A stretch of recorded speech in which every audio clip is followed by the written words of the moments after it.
Look at anything you're holding right now. Your phone, your laptop, even your watch. This device, just to reach your hands, traveled from mines in Africa to factories in Asia, exposed to temperatures reaching 3,000 degrees, not to mention the pollution it leaves behind. We've grown used to thinking this is the only way, but the truth is, maybe we need to stop manufacturing and start growing tech. But what exactly is growing tech?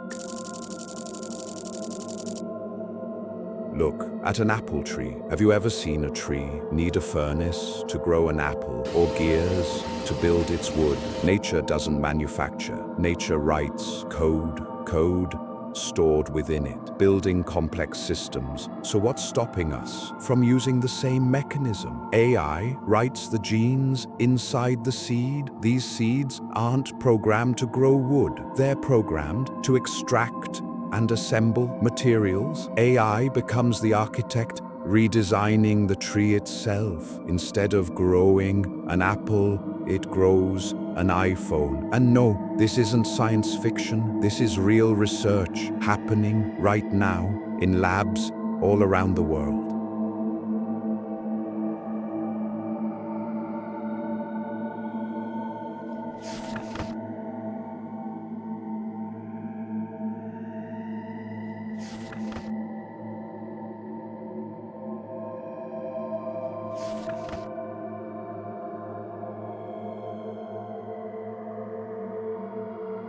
But how does a tree know how to grow an iPhone? AI is not just a program that writes code. It runs simulations, millions of possibilities, designing DNA that turns a cell into something programmable. Every cell, every atom knows exactly what to do. The only difference between a tree that grows apples and another that grows an iPhone is called a line of code. This isn't just an upgrade. This is an evolution of what we're capable of for generations, and it leaves behind zero pollution. The difference between today's iPhone and tomorrow's technology is the difference between a factory that produces smoke and a tree that produces oxygen. I know what you're thinking. There are challenges, a lot of them. Something like this won't come easy, but with one of the greatest inventions humanity has ever created,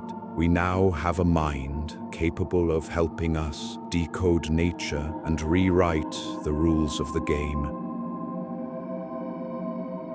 But the real question is this: when we can provide our food, our homes, and our technology for free, what happens to money? It starts to collapse. Why would I work 9 hours a day just to buy the phone? We're standing at the end of the age of monopoly and the beginning of something new. Companies, banks, the entire system, as we know it, begins to fade. In the end, the question is no longer, can AI do this? Because it can. The real challenge is us. Will the systems that control the world today allow something like this to exist? The next war won't be between humans and machines, like people think. It will be between one human who wants to free the planet and another who wants to own it.